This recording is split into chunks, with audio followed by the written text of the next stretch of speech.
past 2.5 weeks, the Oval Office has been flooded with guests, and this time, today, it's California Governor Gavin Newsom. This high-profile meeting comes as the House Judiciary Committee is scheduled to hold a hearing tomorrow about the fires and California's failures. Earlier today, I spoke with Ohio Congressman and Chairman of the House Judiciary Committee, Jim Jordan. Mr. Chairman, nice to talk to you again, sir. Good to be with you, Greta. Mr. Chairman, you're going to have a hearing tomorrow, and as I understand it, it's about the regulatory impact or impediment, I should say, to trying to, fix California quickly to help those people. So tell me what your hearing is tomorrow.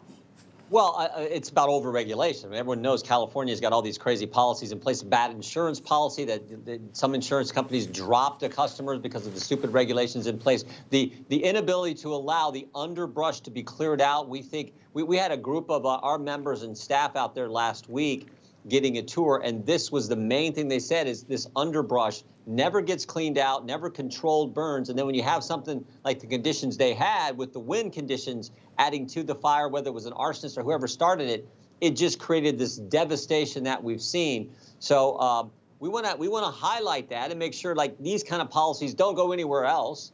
And maybe there's some pressure the federal government can put on California to say, hey, get back to common sense, for goodness sake. So that's the focus of this. It's a subcommittee of the full committee, subcommittee hearing tomorrow, but we think it's pretty important, and we got some pretty good witnesses.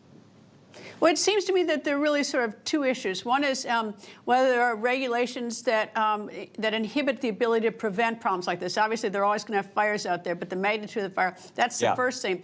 But the second thing is now that they have had this utter devastation, these people trying to get their homes back or trying to find out what was there or anything, is that regulations are now impeding the ability to sort of clean up and to fix things. Yeah, no, I think that's true.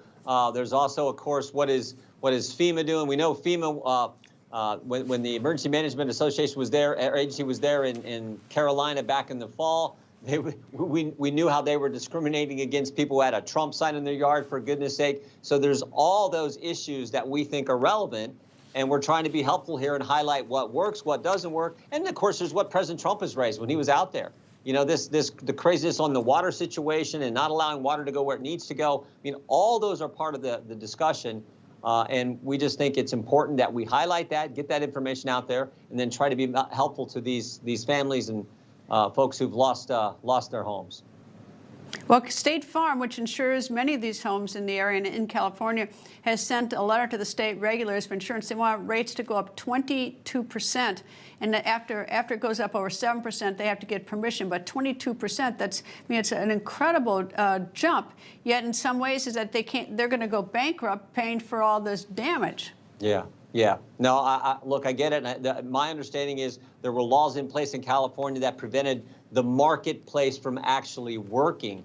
And that's the problem. So some people wound up not having insurance. Imagine that situation. You got these beautiful homes that are for many families, the home is their biggest investment, and it's gone and it wasn't insured. That is just devastating, of course. So we want to highlight some of that as well in the hearing tomorrow. I suspect that some regulations are designed to make sure that things are done well, done safely. Yet on the other hand is that when it's an emergency, you ought to be able to cut through the red tape and get things done quickly. I think it's a two-tier problem. And then, of course, remember, there's going to be federal aid.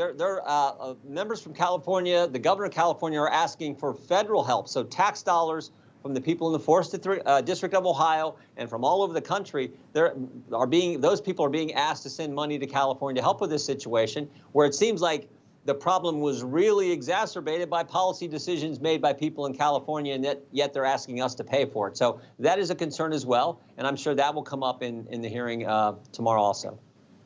What's the response from California, knowing that you have this hearing, do you think? Well, there's been several. We're not the only hearing on Capitol Hill. Other committees have had this too. So, look, right now I think Gavin Newsom wants the money, and he doesn't want to admit that they did anything wrong. It was just an act of God, an act of nature. Okay, we understand that that the wind and had real impact on this, but we understand also the policies that you put in place, the left-wing, what I would call the radical environmental policies, had an impact as well. You know, this is always going to happen in California with those winds and with those dry brush and everything. But yeah, I guess looking at it for me is that, you know, they should have seen this coming in such a magnitude. And somewhat, I had an old colleague at Fox News, Adam Housley, who basically quit reporting because he was sick and tired of standing in front of fires in California and saying the same thing, you know, time after time after time. And it almost seems like California government, you know, they certainly didn't want their state to burn down, but they just weren't proactive enough. Well, I mean, think about it in just common sense way. Why are so many people leaving that state? It's beautiful out there. They got so many just natural things, the weather, the climate, the hills. I mean, it's like, who would? They're leaving because of the stupid policies put in place by the left in local communities, in the state itself. So that sort of tells you everything. When people are leaving wonderful, sunny California to go other places, it's because of the government and the policy decisions that were made. And here's just another example of how it directly impacts people in a real and devastating way. Well, and that's, of course, you're talking about the people who live there. I mean, the Americans are very generous and help people, whether it's hurricanes in the south or wherever it is. But it's, I mean, but taxpayers probably don't want to pay for things they're exacerbated or extra charges because of the way that it is managed or failure to anticipate how to make it better. Yep, and that's exactly what we're going to try to discuss tomorrow in the hearing. Mr. Chairman, nice to see you as always. Thank you, sir. You bet, Greta. Take care.